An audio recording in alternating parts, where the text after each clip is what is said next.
Voice of America के Washington studio में खुशामदीद। मैं हूं साकिबुल इस्लाम और मैं हूं सारा जमान। क्या सदर ट्रंप सिफारतकारी से ज्यादा फौजी ताकत पर भरोसा करते हैं? इस पर हम बात करेंगे कुछ ही देर में। और इसके अलावा आज के शो में क्या कुछ शामिल है, देखते हैं उसकी एक झलक। ये है वॉइस ऑफ अमेरिका की पेशकश व्यू 360। सदर ट्रंप के 100 दिन, खारजा पॉलिसी की सूरत हाल। It's a false standard 100 days, but I have to tell you, I don't think anybody has done what we've been able to do in 100 days. America में medical की तालीम और इंटरनेशनल स्टूडेंट्स के challenges. It's a very competitive process. और चलेंगे Afghanistan coffee पीने। मैं बहुत खुश हूँ कि यहाँ काबुल में एक कॉफी शॉप मौजूद है। सदर डोनाल्ड ट्रंप की सदारत के पहले 100 दिनों के इख्तिताम पर उनकी इंतज़ामिया की खारजा पॉलिसी के फ्रंट पर कारकर्दगी पर वाशिंगटन में क्या राय है, इस पर बात करते हैं अमान हज़र से, जो इस वक्त कैपिटल हिल से हमारे साथ हैं। अमान, वाशिंगटन में सदर ट्रंप की खारजा पॉलिसी पर क्या रद्द-ए-अमल सामने आ रहा है? जी साकिब, सदर ट्रंप के वाइट हाउस में 100 दिन तो इख्तिताम को पहुँचे, लेकिन उनकी पॉलिसी साजी और ख़ुसूसन खारजा पॉलिसी पर उठाए जाने वाले सवालात का सिलसिला अभी जारी है और इन्हीं मामलात का अहाता किया गया है इस रिपोर्ट में। People's Republic of Korea. सदर ट्रंप के पहले 100 दिनों से एक दिन पहले वज़ीर खारजा रेक्स टिलरसन शुमाली कोरिया के पेचीदा मामले पर अमरीकी खारजा पॉलिसी के खदोखाल बयान करने अक़वाम मुत्तहिदा गए। तहम्मुल से काम लेने की हिकमत अमली के दिन गुजर चुके हैं। मजीद सब्र का मतलब होगा जौहरी हथियारों से लैस शुमाली कोरिया। सदर ट्रंप खुद 100 दिनों के पैमाने को ज़्यादा अहमियत नहीं देते। ये जाली पैमाना है, लेकिन मैं आपको ये बताना चाहता हूँ कि मेरे ख्याल में कोई भी वो कुछ नहीं कर सका जो हम 100 दिनों में कर पाए हैं। अलबत्ता सदर ने 100 दिनों के पैमाने को अपने चीफ ऑफ स्टाफ रेंस प्रीबस के तवस्सुत से ट्रंप नजरिए की वजाहत के लिए इस्तेमाल किया। प्रीबस का कहना था कि अमेरिका मशरिक़ वस्ता में जंग का हामी नहीं है, लेकिन वाशिंगटन अपने मुखालिफिन जैसे कि बशार अल असद की नकलो हरकत को रोकने के लिए इक़दामात ज़रूर करेगा। आईसिस का खात्मा भी तरजीहात में शामिल है। नाक़िदीन ने ट्रंप को सदारत के अवाइल ही में खारजा पॉलिसी की गलतियों पर सख्त तनकीद का निशाना बनाया है। वो साफ तौर पर इलेक्शन मुहिम के दौरान किए गए वादों से फिर गए हैं, मसलन ये कि नेटो इत्तेहाद से बाहर आना या फिर चीन को करेंसी मैनिपुलेटर कहना। अमेरिकन यूनिवर्सिटी के डीन जेम्स गोल्डगायर ने VOA से स्काइप के जरिए बातचीत की। पहले 100 दिनों के बारे में जो बेहतर बात कही जा सकती है वो ये है कि उन्हें इस बात का अंदाज़ा हो गया है कि जो मौक़िफ़ उन्होंने इलेक्शन मुहिम के दौरान अपनाया था वो ज़्यादातर मामलात में काबिल अमल नहीं है। उन्हें चीन और रूस जैसे मुल्कों के लिए नई सोच की ज़रूरत होगी। सेनेटर जॉन मैकेन के खारजा पॉलिसी पर साबिक मुशीर रिचर्ड फोंटेन सदर ट्रंप की पॉलिसी पोजीशन में रद्दो-बदल को मुखालिफिन के लिए चैलेंज समझते हैं, लेकिन उनके ख्याल में तवक्को के बरक्स ट्रंप का अमल इत्तेहादियों के लिए परेशान कुन है। इत्तेहादी गैर मुतवक्को रवैये को पसंद नहीं करते और जब आप डिटरेंस या बचाव की बात कर रहे हो तो तवक्को के बरखिलाफ इक़दाम अच्छी बात नहीं। सेनेटर मैकेन जो कई मामलात पर सदर ट्रंप की मुखालफत करते रहे हैं, फिर भी उन्हें अच्छी पॉलिसी टीम बनाने पर मुबारकबाद का हामिल समझते हैं, जैसे कि सेक्रेटरी दिफा जिम मैटिस और नेशनल सिक्योरिटी एडवाइजर मैकमास्टर। ये कौमी दिफा के लिए ऐसी टीम है जो या तो जंग का सामना कर चुकी है या फिर पिछले 15 साल से क़यादत के करीब रही है, और मेरे ख्याल में इनमें से बेहतरीन हजरात ऊपर आ चुके हैं। लेकिन फिर भी माहिरीन इस बारे में शुबहे का शिकार हैं कि शुमाली कोरिया जैसे मसले पर सदर ट्रंप किस तरह के रद्द-ए-अमल का इजहार करेंगे। 100 दिन मुकम्मल होने पर एक उमूमी तासुर ये पाया जाता है कि जिन मामलात पर बदतरीन सूरत हाल की तवक्को की जा रही थी वो उस तरह नहीं हुए, या फिर कम अज़ कम आज के दिन तक। जी अमान, इस रिपोर्ट में हमने देखा कि वाशिंगटन में क्या रद्द-ए-अमल है, लेकिन सदर ट्रंप की शुमाली कोरिया के लीडर किम जोंग उन से मिलने की ख्वाहिश के इजहार और फिलिपीन के सदर दुतर्ते को अमरीकी दौरे की दावत के बाद इस वक्त वाशिंगटन में उनकी खारजा पॉलिसी की बदलती सिमत पर बहस में मज़ीद तेज़ी आ रही है। तो क्या सुन रहे हैं, क्या देख रहे हैं आप? देखिए, एक जानिब शुमाली कोरिया के मसले पर तो उनकी जो मुलाकात की ख्वाहिश सामने आई है उसको मुफाहमती इशारे के तौर पर देखा जा रहा है, लेकिन नाक़िदीन इसी इशारे को एक तरह से शुमाली कोरिया पर मरबूत पॉलिसी ना होने से भी तशबीह दे रहे हैं, क्योंकि चंद ही हफ्ते पहले शुमाली कोरिया की जानिब अमेरिका की तरफ से जंगी बहरी बेड़ा भी भेजा गया है। लेकिन फ़िलहाल इस मुलाकात के जल्द होने का कोई इम्कान सामने नज़र नहीं आता। जहाँ तक रही बात फिलिपीन के सदर डुटर्टे की, तो वाइट हाउस का कहना तो ये है कि दीगर एशियाई सरबराहान को वाइट हाउस आने की दावत देना शुमाली कोरिया को सफारती तौर पर तनहा करने की कोशिशों का हिस्सा है, लेकिन डेमोक्रेटिक हलकों की जानिब से इस पर नहायत शदीद तनकीद सामने आई है और कल एक बयान भी जारी किया गया जिसमें कहा गया कि सदर डुटर्टे को वाशिंगटन आने की दावत देना ऐसे ही है जैसे उनका इंसानी हकूक़ के मुनाफी पॉलिसियों पर मोहरे साबित लगाना, जबकि ह्यूमन राइट्स वॉच की जानिब से भी इसी किस्म के सेंटिमेंट्स का सामने आए हैं। बहुत शुक्रिया अमान, हमें कैपिटल हिल से अपडेट्स देने के लिए। Thank you Saqib. और सदर ट्रंप की खारजा पॉलिसी पर ही बात करने के लिए बज़रिया फ़ोन हमारे साथ हैं रियासत टेक्सास से पाकिस्तान और अफगानिस्तान के लिए साबिक अमरीकी सफ़ीर Ryan C Crocker. Ambassador Crocker, thank you very much and welcome to View 360. Thank you for having me. So if you look at the regional developments, recently we saw that the National Security Advisor H.R. McMaster visited Afghanistan and Pakistan, and then we saw Defense Secretary Mattis also went to Afghanistan. Now, would you say that the focus of the Trump administration in the region, in the AFPAC region, is more on military strategy or more on diplomacy? Yeah, it's a great question. The way I read it, because I know these people, it is about a combination of all of our powers, soft and hard. At that particular time that you're mentioning, H.R. McMaster, the National Security Advisor, was in Afghanistan and Pakistan. Jim Mattis, the Secretary of Defense, was in the Arab world, and the Vice President was in East Asia, all at the same time. So, to my surprise, what I think I'm seeing is that the Trump administration is going to be very heavily engaged internationally. All right. So आपको बताते चलो यहाँ पे ambassador Crocker का ये कहना है कि अमेरिका की जो इस वक्त पॉलिसी नज़र आ रही है सदर ट्रंप की, वो ये है कि डिप्लोमेसी और मिलिट्री स्ट्रैटेजी दोनों पर ही वो गौर कर रहे हैं, उन दोनों को सॉफ्ट पावर और हार्ड पावर को एक साथ लेके चल रहे हैं। उन्होंने ये पॉइंट आउट किया कि जिस वक्त मैकमास्टर पाकिस्तान और भारत का और अफगानिस्तान का दौरा कर रहे थे और जिम मैटिस उस वक्त अरब दुनिया का भी दौरा कर रहे थे और वाइस प्रेसिडेंट माइक पेंस ने एशिया का दौरा किया, तो एक साथ ही सॉफ्ट और हार्ड पावर को इकट्ठा लेके चलने की कोशिश की जा रही है। Ambassador Crocker, let's talk a little bit about Pakistan. When President Trump came into power, he had a very positive phone call with the Prime Minister Nawaz Sharif, and then we also saw that the Trump administration showed a willingness to help Pakistan and India overcome some of the long, due issues between them. These developments were seen as very positive in Pakistan, but since then we haven't really seen any concrete actions back these statements up. Would you say that this was just sort of an icebreaker, an attempt by a new administration to sort of reach out to an old friend who they have a slightly difficult relationship with? Well, of course it is that.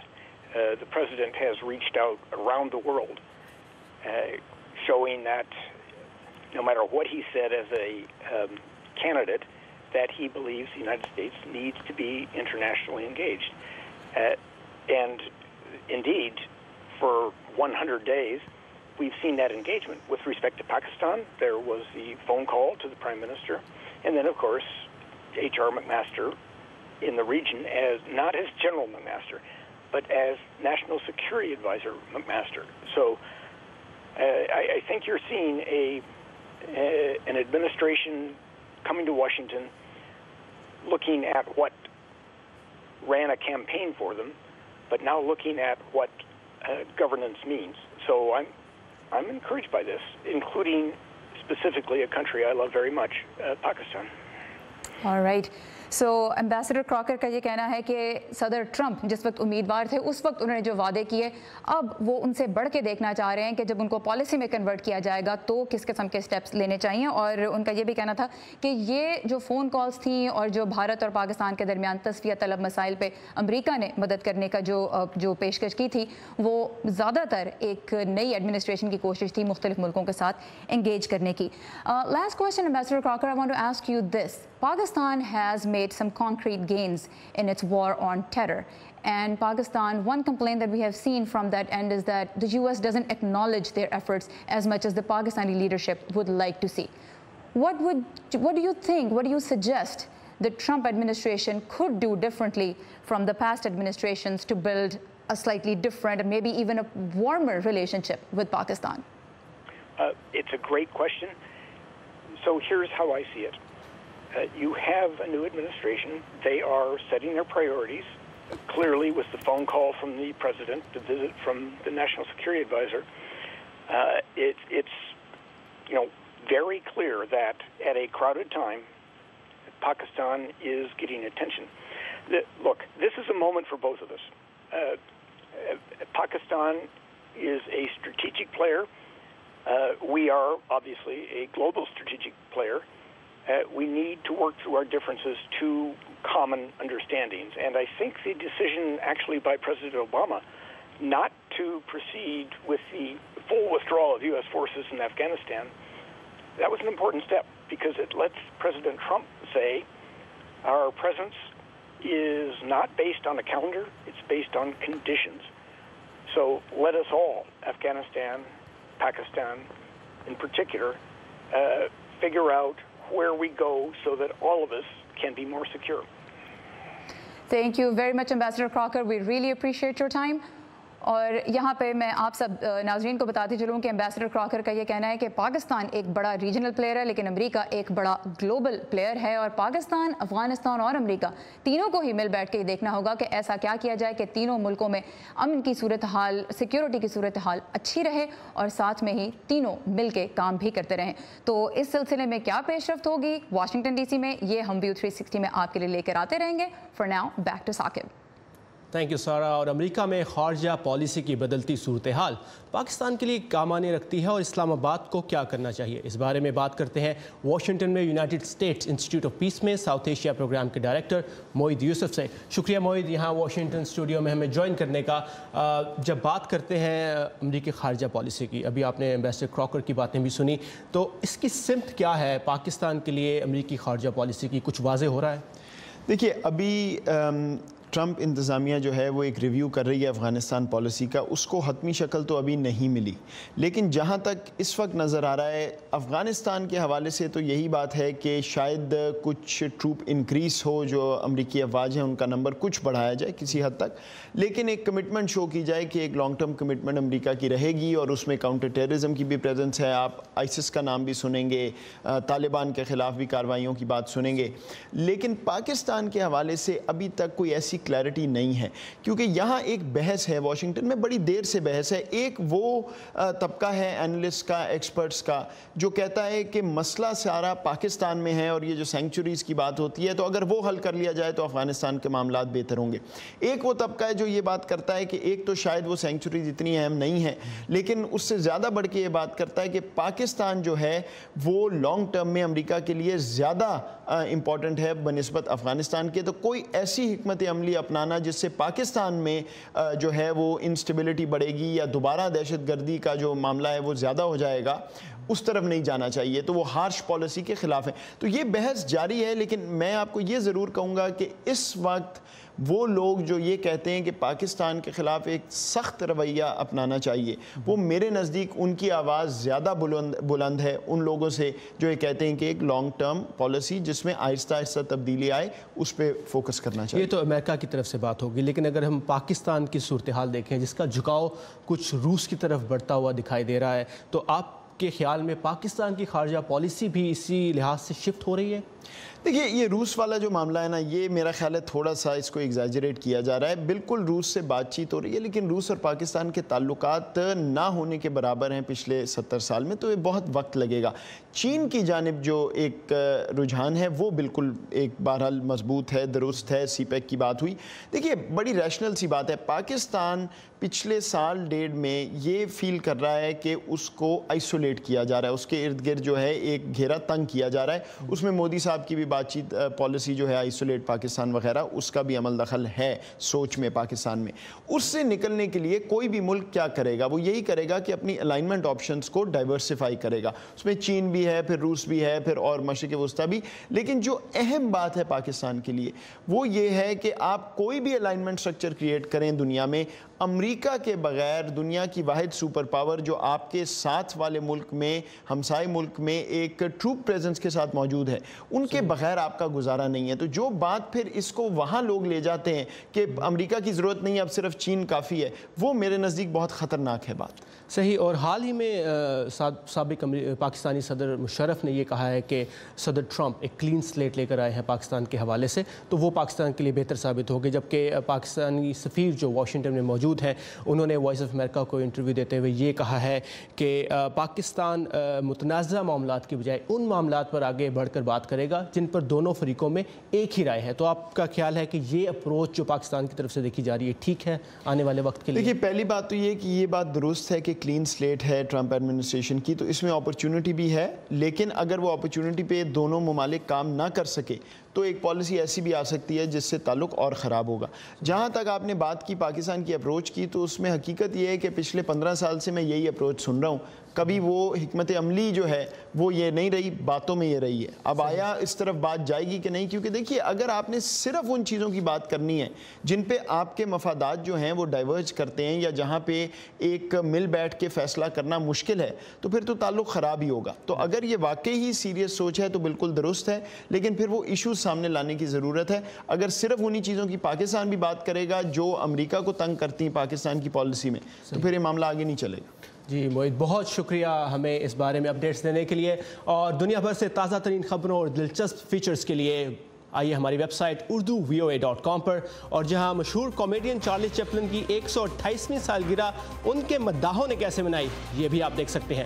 اس کے علاوہ دنیا بھر کے مختلف حصوں میں ہونے والے کچھ اہم اور دلچسپ واقعات کی جھلکیاں آئیے دیکھتے ہیں ورلڈ ویو میں. شدت پسند تنظیم داعش نے دعویٰ کیا ہے کہ اس نے مشرقی افغانستان میں طالبان کے زیر کنٹرول ایک ضلع پر حملہ کر اس پر قبضہ کر لیا ہے. فلسطینی عسکریت پسند گروپ حماس نے نئی پالیسیز جاری کی ہیں جن میں یہود مخالف زبان کو حذف کرتے ہوئے 1967 کی 6 روزہ عرب اسرائیل جنگ سے قبل کے علاقوں پر مشتمل فلسطینی ریاست کے قیام پر آمادگی ظاہر کی گئی ہے. جرمن چانسلر اینگلا مرکل نے متحدہ عرب امارات کے پرنس محمد بن زاید ال نہیان سے دبئی میں ملاقات کی ہے. ملاقات میں یورپی یونین اور خلیجی ریاستوں کے درمیان آزاد تجارت کے معاملے پر بات چیت کی گئی. جاپان میں لگژری سلیپر ٹرین کا آغاز کر دیا گیا ہے جس میں مسافروں کو ٹوکیو سے جاپان کے دوسرے بڑے جزیرے ہوکائیڈو کے 4 روزہ سفر کے دوران مختلف سیاحتی مقامات پر لے جایا جائے گا. اس سفر کے لیے ٹاپ کلاس سویٹ کی ٹکٹ $10,000 امریکی ہے.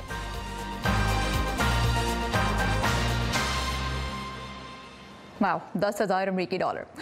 ہر منگل کی طرح آج بھی ہم آپ کے لیے لے کر آئے ہیں ہمارا ایجوکیشن سیگمنٹ, اور آج اس سیگمنٹ میں ہم بات کریں گے انٹرنیشنل اسٹوڈنٹس کی. 60 کی دہائی میں امریکہ میں صرف چند ہزار ہی غیر ملکی طالب علم پڑھتے تھے. آپ دیکھ سکتے ہیں کیسے ان کی تعداد وقت کے ساتھ ساتھ بڑھی ہے, اور آج یہ تعداد 10 لاکھ سے بھی زیادہ ہے. انٹرنیشنل اسٹوڈنٹس میں سب سے مقبول شعبے ہیں انجینئرنگ, بزنس اینڈ مینجمنٹ, اس کے علاوہ میتھ اور کمپیوٹر سائنسز, اور پھر سائنس کی ہی کچھ اور دیگر فیلڈز بھی ہیں جو انٹرنیشنل اسٹوڈنٹس میں بہت پاپولر ہیں. لیکن آپ نے شاید نوٹ کیا ہو کہ اس میں میڈیکل کا شعبہ کہیں نظر نہیں آ رہا. اس کی ایک وجہ تو یہ ہے کہ امریکہ کے میڈیکل کالجز میں سیٹیں کم اور ان کے لیے مقابلہ بہت ہی سخت ہے. ملک کے جانے مانے جانس ہاپکنز میڈیکل اسکول میں وائس آف امریکہ نے کچھ غیر ملکی طالب علموں سے بات کی اور یہ جاننے کی کوشش کی کہ وہ امریکہ کس طرح پہنچے ہیں. تو اس کی تفصیلات آئیے دیکھتے ہیں نیلوفر مغل سے. 32 سالہ فاطمہ اسماعیل بچپن سے ہی ڈاکٹر بننا چاہتی تھیں. وہ دبئی میں پلی بڑھی. مجھے ہمیشہ ہی سے دماغ کے بارے میں تجسس رہتا تھا کہ یہ کیسے کام کرتا ہے. مجھے بچوں کے ساتھ کام کرنا بہت پسند ہے. مشرق وسطی میں نشو و نما سے متعلق معذوریوں کا شکار ایسے بچوں کی تعداد بہت زیادہ ہے جن کا عام طور سے وہاں خیال نہیں رکھا جاتا, اور خاص طور پر میرے آبائی وطن میں. تو اپنے ملک میں میڈیکل کالج مکمل کرنے کے بعد انہوں نے ریاست میری لینڈ کے شہر بالٹی مور میں جانس ہاپکنز یونیورسٹی میں ہاؤس جاب کی تربیت کے لیے درخواست دی. فاطمہ غیر ملکی طالب علموں کے ایک منتخب گروپ میں سے ایک ہیں جو امریکہ میں میڈیکل کی تعلیم حاصل کر رہے ہیں. ان کے ساتھیوں نے انہیں بتایا کہ کیسے انہوں نے درجنوں پروگراموں کے لیے درخواستیں دی. Very competitive process. اس میں مقابلہ سخت ہے. ایک غیر ملکی میڈیکل اسکول گریجویٹ کی حیثیت سے ظاہر ہے آپ کے داخلے کے امکانات ویسے ہی کم ہوتے ہیں کیونکہ ترجیح امریکی طالب علموں کو دی جائے گی, لیکن یہ ناممکن نہیں ہے. آپ کو صرف وقت سے پہلے منصوبہ بندی کرنا ہوتی ہے. All what you need to do is basically what I think is early planning. امریکی میڈیکل اسکولوں میں داخلے کے متلاشی طالب علموں کے لیے منصوبہ بندی اہم ہے. जॉन्स हॉपकिंस के मेडिकल स्कूल एडमिशन के डायरेक्टर पॉल वाइट के मुताबिक अगर गैर मुल्की स्टूडेंट के मुल्क की तालीम को यहाँ तस्लीम कर भी लिया जाए, ज़्यादातर प्रोग्राम्स यहाँ मेडिकल कॉलेज में दाखिले के लिए अमेरिका से तालीम के हुसूल को लाजमी करार देते हैं। So we say we want to see at least 1 year of additional. हम तालिब इल्मों की जानिब से अमेरिका में कम से कम 1 साल का किसी भी एरिया में इजाफी कोर्स वक्त चाहते हैं ताकि हम देख सकें कि वो किस तरह के कोर्सेज में काबिलियत रखते हैं और उनकी कोर्सेज में कारकर्दगी कैसी होगी।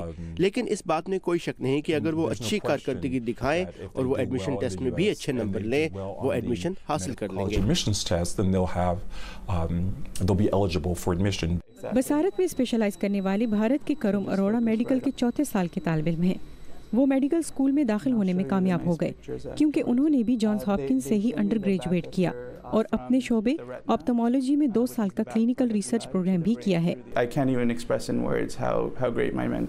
मैं अल्फाज में बयान नहीं कर सकता कि इन 2 सालों के दौरान मेरे दोनों उस्ताद कितने अच्छे थे और वो जॉन हॉपकिंस में भी थे, और जब मैंने मेडिकल स्कूल के लिए अप्लाई किया उन्होंने मेरे प्रोजेक्ट्स में मुझे सपोर्ट किया, मुझे गाइड किया। मैं अब रेजिडेंसी के लिए अप्लाई कर रहा हूँ। स्कूल के मुंतज़मीन मशवरा देते हैं कि गैर मुल्की तालिब इल्मों को चाहिए कि अपने मुल्कों में मेडिकल की तालीम मुकम्मल करने के बाद रेजिडेंसी के लिए यहाँ अप्लाई करें या अंडर ग्रेजुएट्स की हैसियत से यहाँ आएँ। लेकिन अमेरिका में डॉक्टर बनने के लिए काबिल तरीन दरख्वास्त गुजार को सख्त मुकाबले के साथ साथ रकम भी बहुत ज़्यादा खर्च करनी पड़ती है। प्रोड्यूसर लिंडा रिंच की रिपोर्ट के साथ नीलोफर मुगल।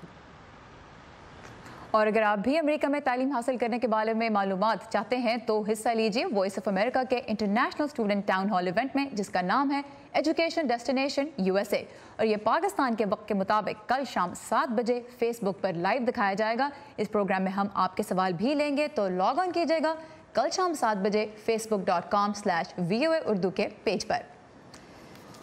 साकिब, आज के शो के एंड में मैं आपके लिए एक ऐसी चीज़ लेकर आई हूँ जो आप बहुत एंजॉय करेंगे, क्योंकि आपको स्टाइल की अपने बड़ी फिक्र रहती है, तो मैं आपके लिए इंस्पिरेशन लेकर आई हूँ। और वो इंस्पिरेशन के लिए हम चलेंगे न्यूयॉर्क के सालाना मेट गैला में, जिसे फैशंस बिगेस्ट नाइट आउट भी कहा जाता है। और कल रात इस इवेंट में सेलिब्रिटीज़ और फैशन इंडस्ट्री ने अपनी क्रिएटिविटी और ग्लैमर का भरपूर मुजाहरा किया। जेनिफर लोपेज आप देख सकते हैं जगमगाई एक हल्के नीले रंग के गाउन में। किम कार्दाशियन, उनके बगैर तो कोई सेलिब्रिटी इवेंट मुकम्मल नहीं होता। सिंगर रियाना का ड्रेस मुझे तो काफ़ी यूनिक लगा, और फुटबॉल स्टार टॉम ब्रेडी और उनकी मॉडल वाइफ जिजेल बुंचन का style very elegant as always.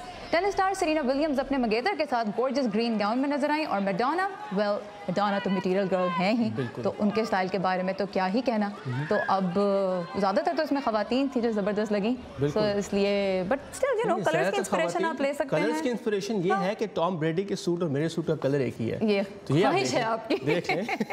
देख लें फिर स्टाइल की पे जब बात आती है तो फिर अप टू डेट रहना चाहिए। आपका क्लिप टॉम ब्रेडी को दिखा देते हैं, बिल्कुल हो सकता है वो इंस्पायर हो जाए। बिल्कुल, हम तो इंस्पिरेशन ले रहे हैं। और बाकी आज आपने मुझे अफगान कॉफ़ी पिलाने का वादा किया था, बिल्कुल सबसे वादा किया था हमने, लेकिन हमारे जो पाकिस्तान के और अफगानिस्तान की खारिजा पॉलिसी के बारे में इंटरव्यूज थे वो कह लीजिए इतने डिटेल्ड थे कि उसकी वजह से हमें कॉफ़ी पिलाने का टाइम अभी नहीं मिल रहा, लेकिन हमारा प्रॉमिस है कि हम जल्द ही एक शो में आपको अफगान कॉफ़ी भी पिलाने लेके जाएंगे। आपके इस वादे के साथ कि आप अफगान कॉफ़ी पिलाएंगे। ये था आज का व्यू 360। आपकी फीडबैक का हमें इंतजार रहेगा। फीडबैक देने के लिए आइए हमारे फेसबुक पेज पर, एड्रेस है facebook.com/VOA उर्दू, और हमें बताइए कि आप इस शो में और क्या देखना चाहते हैं।